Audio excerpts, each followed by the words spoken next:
આપ જોઈ રહ્યા છો સિટી ક્રાઇમ ન્યૂઝ। હવે જોઈએ અગત્યના સમાચાર।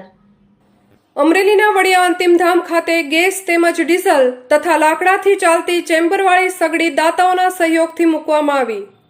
આ ચેમ્બરવાળી સગડીના ફાયદા વિશે વાત કરીએ તો એક બોડીની અંતિમ વિધિ માટે 12 મણ લાકડાની જરૂરિયાત સામે આ સગડીમાં 6 મણ લાકડાની જરૂર પડે છે।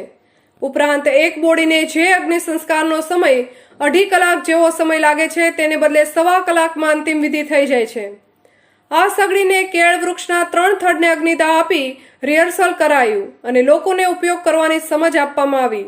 ઉપરાંત આ સગડી લાકડા અને ગેસ આધારિત હોય બંને પ્રકારે ઉપયોગમાં લઈ શકાય છે। આ સગડીથી ઉપયોગમાં લેવાતા વૃક્ષના લાકડાની જરૂરિયાત પણ ઘટશે, જેથી પર્યાવરણને ફાયદો થશે। અંતિમ વિધિના સમયમાં લોકોનો સમય પણ બચે છે। આ સગડી વડિયા સ્મશાન ખાતે સરપંચ મનીષ ઢોલરિયા તેમજ દાતાઓ તેમજ ગ્રામજનો દ્વારા લોકાર્પણ કરવામાં આવ્યું। Reporter Raju Kariya, city crime news, Vadia. Sir, આજે એક સ્મશાન ખાતે નવું ભઠ્ઠીનું ખાતમુહૂર્ત થયું, તો શું કહેશો એ બાબતે?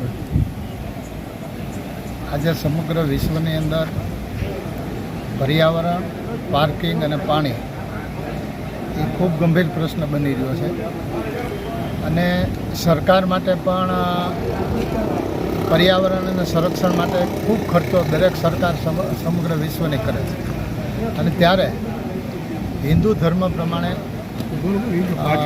લગભગ 90% 95% હિન્દુઓને અગ્નિદાહ આપવાનો હોય છે અને ત્યારે વડિયા મુકામે વડિયાના સરપંચ મનીષભાઈ ઢોલરિયા, કૃષ્ણપરાનું યુવા ગ્રુપ અને જેતપુર, રાજકોટ, અમદાવાદ, સુરત અને વડિયાના દાતાઓ દ્વારા તથા વડિયાના આગેવાનો દ્વારા એક સ્મશાન સગડીની વ્યવસ્થા કરી અને લોકફાળાથી આ સ્મશાન સગડી કરવામાં આવી છે।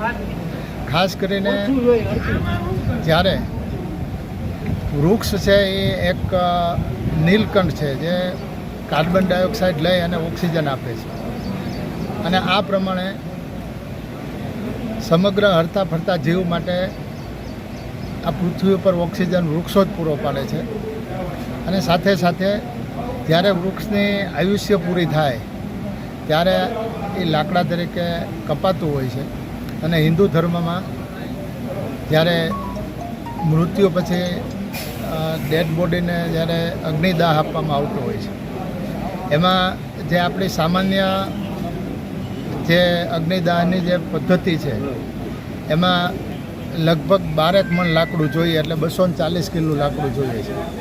ત્યારે આ આધુનિક સ્મશાન સગડીથી 80 કિલો એટલે કે 4 મણ લાકડું જોઈએ, એટલે ત્રીજા ભાગનું લાકડું જોઈએ અને સાથે સાથે જ્યારે અગ્નિદાહમાં કુટુંબી, સગા સંબંધી, ગામના મિત્રો બધા જ્યારે આ સ્મશાન યાત્રામાં આવતા હોય છે ત્યારે એવરેજ 2 કલાક અથવા 2.5 કલાક જેટલો સમય ડેડ બોડીને સળગતા લાગતો હોય છે।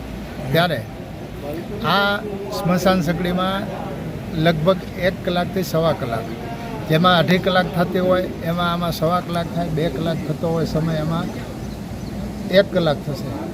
એટલે દાખલા તરીકે માનો કે 200-500 લોકો આ સ્મશાનમાં આવ્યા હોય ગામડાના પદ્ધતિ પ્રમાણે, તો જ્યાં સુધી ડેડ બોડીની અગ્નિદાહ પૂરી ન થાય ત્યાં સુધી બધા રોકાતા હોય છે।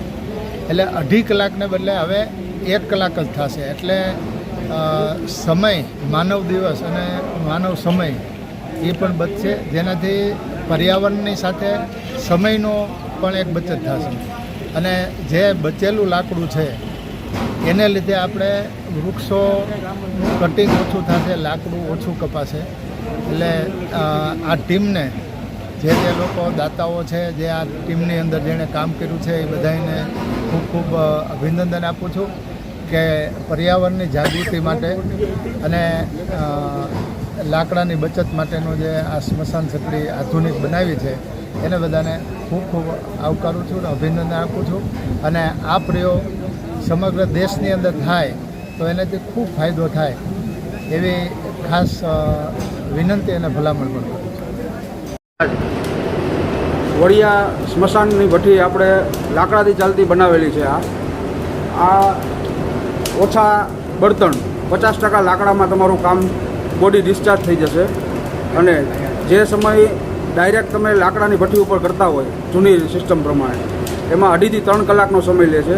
જ્યારે આ સિસ્ટમ ઉપર કરવામાં આવે ત્યારે 1 કલાકથી 1.5 કલાકમાં બોડી ડિસ્ચાર્જ થઈ જશે.